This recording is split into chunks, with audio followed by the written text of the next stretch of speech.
तक हमने different modes of sexual reproduction देखा है, उसमें हमने फ्रैगमेंटेशन एंड बडिंग कंप्लीट किया। तो अब हमें नेक्स्ट देखना है, नेक्स्ट क्या है, स्पोर फॉर्मेशन। तो स्पोर फॉर्मेशन क्या है? Spore formation is the process in which organism produces spores. Spore formation is the process in which organism produces spores. अगर इसका एग्जांपल देखना है तो हम क्लोमाइडोमोनास का एग्जांपल देखेंगे। Chlamydomonas is a अलगी। देन ये एक बैग लाइक स्ट्रक्चर है जिससे हम पेरेंट सेल भी हम कह सकते हैं, मतलब पेरेंट सेल के अंदर छोटे छोटे सेल फॉर्म होते हैं, उसे हम स्पोर फॉर्मेशन कहते हैं। इसी तरह ये जो पेरेंट सेल है इसी को हम पेरेंट सेल या फिर जूस्पोरेंजियम भी कहते हैं क्लोमाइडोमोनास के केस में,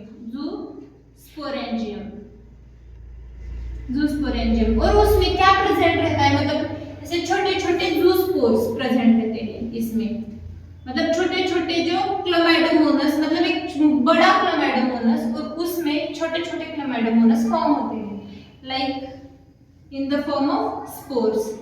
इसी को हम जूस्पोर्स कहते हैं। जूस्पोर्स मतलब क्या? जूस्पोर्स हम उससे कहते हैं जो फ्लैजिलेटेड एंड मोटाइल रहते हैं, मतलब फ्लैजिलेटेड मींस व्हाट, इनके पास फ्लैजिला होता है फॉर द लोकोमोशन। फ्लैजिला की मतलब फ्लैजिला का फंक्शन क्या है? Flagella helps in the locomotion and so that's why it is called zoospores and zoospores present in the zoosporangium। तो इस तरह स्पोर फॉर्मेशन होता है। तो आपने एग्जांपल भी देखा होगा ब्रेड का। ब्रेड में क्या होता है, मतलब ब्रेड को अगर मॉइस्चर मिला और वो 2-3 घंटे मतलब 2-3 दिन के लिए वो डिब्बे में पैक रहा तो क्या होता है, उस उधर फंगस फॉर्म होता है। और फंगस क्या करता है, ऐसे आपने स्ट्रक्चर देखा होगा। अगर आपने बहुत ही माइक्रो लेवल पर जो मतलब ब्रेड पे जो फंगस ग्रो हुआ है उसे माइक्रो लेवल पर आपने देखा होगा तो आपने ऐसे स्ट्रक्चर देखे होंगे। तो ये क्या है, मोल्ड्स है, जिन्हें हम मोल्ड्स भी कहते हैं। तो ये जो है ना पेरेंट बॉडी है और इस पेरेंट बॉडी में ऐसे छोटे छोटे स्पोर्स प्रेजेंट रहते हैं और जब ये मैच्योर होगा तो ये पेरेंट बॉडी बर्स्ट होती है और स्पोर्स ऐसे नीचे गिरते हैं और इस एवरी स्पोर से फिर से नया ऑर्गेनिज्म जो है प्रोड्यूस होता है। तो ये सब रहा स्पोर फॉर्मेशन के बारे में। तो अब हमें नेक्स्ट देखना है, नेक्स्ट क्या है, वेजिटेटिव प्रोपेगेशन। वेजिटेटिव प्रोपेगेशन के पहले हम जो है बट बाइनरी फिशन के बारे में देखेंगे, मतलब छोटा सा है और बहुत ही इजी है। आपने 10th स्टैंडर्ड में देखा ही होगा बाइनरी फिशन के बारे में। बाइनरी फिशन क्या है, तो binary fission, in this process the organism split into two equal parts। binary means bi means two, मतलब इधर क्या होता है, ऑर्गेनिज्म जो है वो दो पार्ट्स में डिवाइड होता है। जैसे कि अगर हमने एक एग्जांपल लिया, ए देखा, ए हमारा अमीबा है, तो अमीबा क्या होता है, डायरेक्टली दो पार्ट में डिवाइड होता है। तो इसे हम क्या कहते हैं, बाइनरी फिशन। तो बाइनरी फिशन के भी 3 टाइप्स है, simple, transverse and longitudinal types आपने 10th स्टैंडर्ड में देखा है। तो ये रहा बाइनरी फिशन के।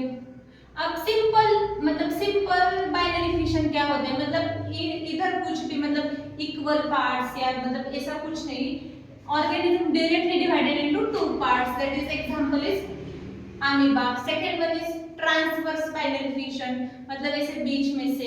फिर थर्ड वन ट्रांसवर्स का एग्जांपल क्या है, paramecium. And third one is longitudinal, मतलब ऐसे कट होता है और उसका एग्जांपल क्या है, यूग्लिना। आपने देखा ही होगा ऐसे 10th स्टैंडर्ड में ऐसे ग्रीन कलर की ऐसे कुछ तो डायग्राम थी, इसमें ऐसे दिखाया होगा, फिर ऐसे कट लगा और फिर इससे न्यू ऑर्गेनिज्म प्रोड्यूस हुआ। तो ये क्या है, लॉन्जिट्यूडनल बाइनरी फिशन का एग्जांपल है यूग्लिना।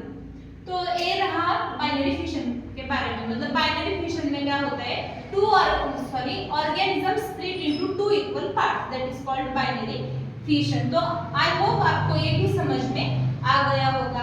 तो अब हमें जो है नेक्स्ट के बारे में देखना है। नेक्स्ट क्या है? गेमुल फॉर्मेशन। ये गेमुल क्या है? गेमुल फॉर्मेशन नेक्स्ट क्या है? मतलब ये थर्ड रहा, ये fourth one and this is the fifth one, gemmule formation. Gemmule formation ये भी आपने 10th स्टैंडर्ड में देखा होगा। इधर क्या होता है? ऐसे बैग लाइक स्ट्रक्चर होता है और इसी में छोटे छोटे जो है ऐसे मतलब गेमुल रहते हैं प्रेजेंट।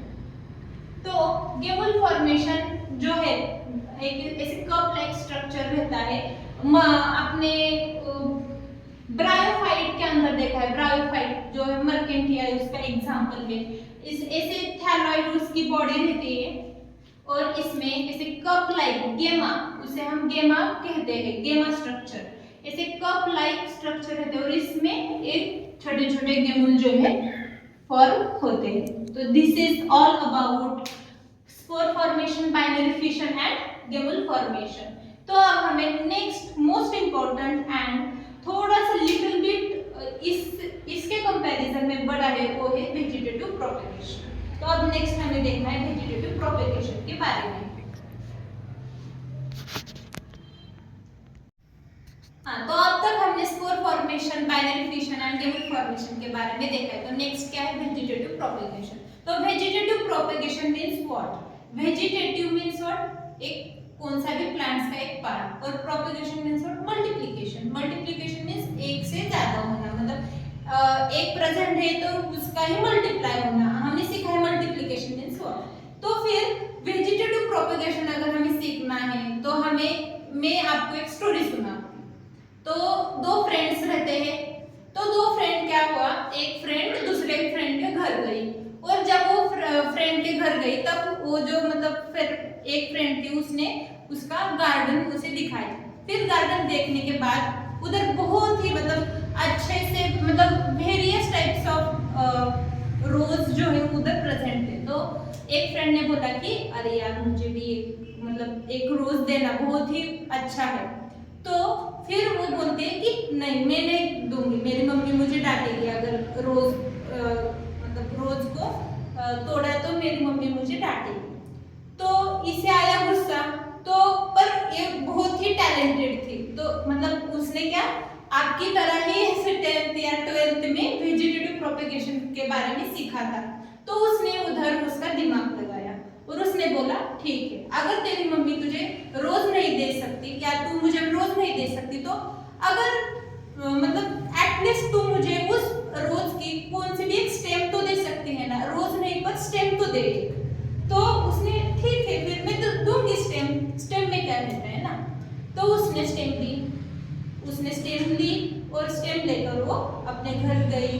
फिर घर जाने के बाद उसने उसके गार्डन में वो स्टेम लगाया। वो स्टेम लगाने के बाद उसके ऊपर मतलब उसकी पूरी तरह उसने केयर की और आफ्टर 2 मंथ या फिर 3 मंथ में वो जो मतलब स्टेम लाई थी वो stem converted into a new plant. फिर वो सहेली उसके घर आई और उसने पूछा कि ये मतलब तुम्हें ये कहाँ से मिला और तुमने इसे किया कैसे। तो उसने क्या कहा कि ये जो प्रोसेस थी वो कौन सी थी? Vegetative propagation means what? मतलब वन प्लांट मतलब एक प्लांट का पार्ट यूज करके दूसरा न्यू प्लांट प्रोड्यूस करना या फिर रिप्रोड्यूस करना। मतलब जैसे आपने एक उसके घर का एक प्लांट था रोज का, इसे रोज था, उसे बहुत ही पसंद आया, उसकी एक ऐसी छोटी सी स्टेम थी। फिर इसे कट किया और कट करके उसने अपने गार्डन में इसे लगाया। ये छोटी सी स्टेम थी, इसके ऊपर उसने क्या लगाया? फिर ये हम बचपन में करते थे ऐसे काउडंग लगाया और after few months it is this stem is converted into a new plant. That is, इससे हम क्या सीखा?